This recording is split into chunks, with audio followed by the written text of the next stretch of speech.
आकाशवाणी भोपाल से प्रस्तुत हैं प्रादेशिक समाचार। नमस्कार, समाचारों के साथ मैं अभिषेक कटियार। सबसे पहले इस बुलेटिन के मुख्य समाचार। प्रधानमंत्री नरेंद्र मोदी ने कहा कि वे 2047 तक विकसित भारत के लिए सभी समस्याओं का चाहते हैं समाधान। प्रदेश में भरे जाएंगे खाली पद। पीएससी 3 वर्ष के खाली पदों को एक ही वर्ष में भरेगी। केंद्रीय संचार मंत्री ज्योतिरादित्य सिंधिया ने अशोकनगर रेलवे स्टेशन पर 13 ट्रेनों के प्रायोगिक ठहराव का किया शुभारंभ। और प्रदेश में कड़ाके की ठंड से मिल सकती है 2-3 दिन राहत। अब समाचार विस्तार से। प्रधानमंत्री नरेंद्र मोदी ने आज जोर देकर कहा कि वे 2047 तक विकसित भारत के लिए सभी समस्याओं का समाधान चाहते हैं। उन्होंने कहा कि सरकारी योजनाओं का 100% कार्यान्वयन होना चाहिए। उन्होंने इसे सामाजिक न्याय और धर्मनिरपेक्षता का सच्चा स्वरूप बताया। प्रमुख उद्यमी निखिल कामत को दिए गए एक साक्षात्कार में श्री मोदी ने यह बात कही। करीब 2 घंटे के साक्षात्कार में प्रधानमंत्री ने अपनी जीवन यात्रा, शिक्षा, राजनीतिक करियर, प्रबंधन कौशल और अन्य पहलुओं पर चर्चा की। उन्होंने कहा कि अच्छे लोगों को लगातार राजनीति में आना चाहिए और उन्हें केवल महत्वाकांक्षा नहीं बल्कि एक मिशन के साथ ऐसा करना चाहिए। पहली टर्म में तो लोग मुझे भी समझने की कोशिश करते थे और मैं भी दिल्ली को समझने की कोशिश कर रहा था। पहले और दूसरे टर्म में मैं बीते हुए कल के संदर्भ में सोचता। तीसरे टर्म में मेरी सोच का दायरा बदल चुका है। विकसित भारत मतलब कि भाषण नहीं है जी। टॉयलेट 100% हो जाना चाहिए, बिजली 100% होनी चाहिए, नल से जल 100% हो जाना चाहिए, सामान्य मानवी को 100% डिलीवरी होनी चाहिए। राष्ट्रपति द्रौपदी मुर्मू ने आज कहा कि प्रवासी भारतीय वैश्विक समुदाय के सामने भारत की एक सही तस्वीर पेश करते हैं। राष्ट्रपति मुर्मू ने कहा कि भारतीय प्रवासियों ने चिकित्सा और प्रौद्योगिकी सहित सभी क्षेत्रों में उत्कृष्ट प्रदर्शन किया है। राष्ट्रपति आज दोपहर भुवनेश्वर के जनता मैदान में 18वीं प्रवासी भारतीय दिवस सम्मेलन के समापन समारोह को संबोधित कर रही थीं। राष्ट्रपति ने अपने संबोधन से पहले विभिन्न क्षेत्रों में उत्कृष्टता के लिए भारतीय प्रवासियों के प्रतिष्ठित सदस्यों को प्रवासी भारतीय सम्मान भी प्रदान किया। मुख्यमंत्री डॉक्टर मोहन यादव ने कहा है कि राज्य सरकार प्रदेश में बैकलॉग के पदों को भरने जा रही है। पीएससी के अंतर्गत गत 3 वर्ष के जो पद हैं उनको एक ही वर्ष में 3 अलग अलग परीक्षा कराकर भरने का निर्णय भी लिया गया है। मुख्यमंत्री ने कहा कि युवा दिवस के अवसर पर 12 जनवरी को प्रदेश की लाडली बहनों को जनवरी माह की अनुदान राशि का अंतरण शाजापुर के काला पीपल से किया जाएगा। उन्होंने कहा कि युवाओं को उन्नति और प्रगति के सभी अवसर प्राप्त हों, इस उद्देश्य से राज्य सरकार युवा दिवस सहित बहुआयामी गतिविधियां संचालित कर रही है।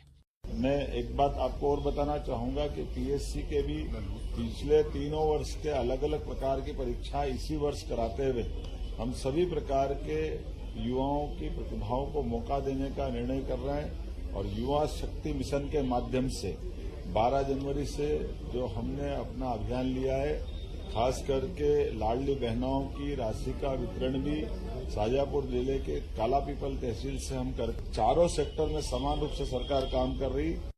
राज्यसभा की सूचना और संचार प्रौद्योगिकी प्रबंधन पर स्थायी समिति ने पहली बार कटनी शहर का दौरा किया। समिति की अध्यक्षता राज्यसभा सांसद और समिति के अध्यक्ष निरंजन बिस्सी ने की। यहां हुई बैठकों में सार्वजनिक सेवाओं को सशक्त बनाने और नागरिकों के डेटा सुरक्षा को मजबूत करने के लिए तकनीकी प्रगति के उपयोग पर मुख्य रूप से जोर दिया गया।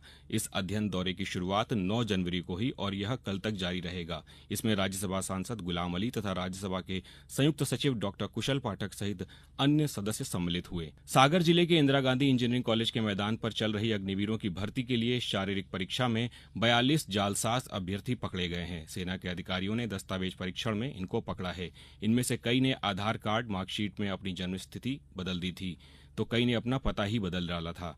सेना के अधिकारियों द्वारा दस्तावेज जब्त कर इनको भर्ती प्रक्रिया से बाहर कर दिया गया। ग्वालियर सेना भर्ती कार्यालय के डायरेक्टर कर्नल पंकज कुमार ने बताया कि ऐसे उम्मीदवारों को ब्लैक लिस्ट किया गया है। केंद्रीय संचार एवं उत्तर पूर्वी क्षेत्र विकास मंत्री ज्योतिरादित्य सिंधिया ने आज भोपाल मंडल के अशोकनगर रेलवे स्टेशन पर 13 ट्रेनों के प्रायोगिक ठहराव और बीना गुना मेमू स्पेशल ट्रेन का रुठियाई स्टेशन तक विस्तारित सेवा का विधिवत शुभारंभ किया। वहीं उन्होंने चंदेरी में राजमाता विजया राजे सिंधिया लाइब्रेरी के उद्घाटन के दौरान बेटियों को सशक्त, आत्मनिर्भर और साक्षर बनाने पर जोर दिया। को विश्वास दिलाता हूँ, जो कार्य हमारे चल रहे हैं, अशोकनगर स्टेशन को, गुना स्टेशन को, शिवपुरी स्टेशन को अमृत स्टेशन के दर्जे पे हम ला रहे हैं। अशोकनगर स्टेशन में 25 करोड़ रुपए खर्च हो रहे हैं, गुना स्टेशन में 42 करोड़, शिवपुरी स्टेशन पे 19 करोड़, कुल मिलाकर 90 करोड़ मेरे 3 स्टेशनों पे खर्च किया जा रहा है। जबलपुर में प्रतिस्पर्धी और रियायत दर पर स्कूली बच्चों को कॉपी किताबें उपलब्ध कराने इस बार पुस्तक मेला 20 मार्च के आसपास आयोजित किया जाएगा। कलेक्टर दीपक सक्सेना ने बताया कि इस मेले में एक ही स्थान पर कॉपी किताबों के साथ निजी स्कूलों की यूनिफॉर्म और शैक्षिक सामग्री मिलेगी। पुस्तक और यूनिफॉर्म मेला जो है हम संयुक्त रूप से आयोजित करने जा रहे हैं। ये करीब 20 मार्च के आसपास हम इसको लगाएंगे और अप्रैल के 30 वीक तक इसको चलेगा। लगभग 350 करोड़ का टर्नओवर संभावित व्यापार संभावित इस मेले में। केंद्रीय संस्कृत विश्वविद्यालय भोपाल परिसर में आयोजित क्षेत्रीय रूपक महोत्सव के समापन सत्र की अध्यक्षता विश्वविद्यालय के निदेशक प्रोफेसर रमाकांत पांडे ने की। इस सत्र में मुख्य अतिथि के रूप में महर्षि पाणिनि संस्कृत वैदिक विश्वविद्यालय उज्जैन के कुलपति प्रोफेसर सीजी विजय कुमार मेनन शामिल हुए।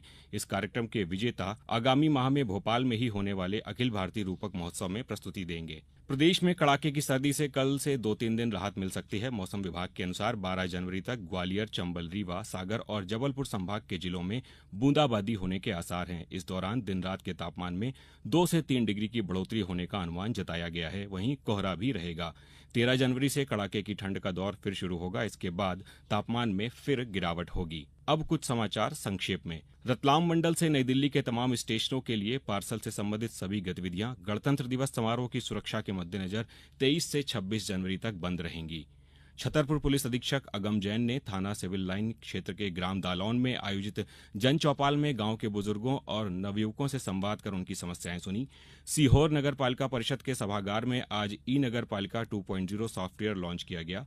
गुना कलेक्टर डॉक्टर सत्येंद्र सिंह ने जनपद पंचायत गुना के ग्राम पंचायत रेंझाई में आयोजित मुख्यमंत्री जन कल्याण अभियान के अंतर्गत आयोजित शिविर का निरीक्षण किया। कटनी में रंगनाथ थाना क्षेत्र के बरगवां स्थित मुख्य मार्ग पर एक नवनिर्मित होटल में आग लग गई। नगर निगम की फायर ब्रिगेड और पुलिस ने मुश्किल से आग पर काबू पाया। भोपाल के खजुरी सड़क इलाके स्थित बाईपास पर आज एक निजी कॉलेज की बस में पीछे से एक ट्रक ने टक्कर मार दी। इस हादसे में बस में सवार एक विद्यार्थी की मृत्यु हो गई, जबकि 2 प्रोफेसर और चालक समेत करीब 35 विद्यार्थी घायल हो गए। शिवपुरी जनपद में आज दिव्यांगजनों और वरिष्ठ नागरिकों को सहायक उपकरण प्रदान करने व चिन्हांकन और परीक्षण के लिए शिविर में 56 हितग्राहियों का चयन किया गया। देवास जिले में 31 जनवरी सड़क सुरक्षा माह मनाया जा रहा है। इसके तहत आज देवास शहर में परिवहन विभाग, खाद्य विभाग व यातायात विभाग द्वारा संयुक्त चेकिंग अभियान चलाया गया। अंत में मुख्य समाचार एक बार फिर। प्रधानमंत्री नरेंद्र मोदी ने कहा कि वे 2047 तक विकसित भारत के लिए सभी समस्याओं का चाहते हैं समाधान। प्रदेश में भरे जाएंगे सभी खाली पद। पीएससी 3 वर्ष के खाली पदों को एक ही वर्ष में भरेगी। केंद्रीय संचार मंत्री ज्योतिरादित्य सिंधिया ने अशोकनगर रेलवे स्टेशन पर 13 ट्रेनों के प्रायोगिक ठहराव का किया शुभारंभ। और प्रदेश में कड़ाके की सर्दी से मिल सकती है 2-3 दिन राहत। इस बुलेटिन में बस इतना ही। नमस्कार।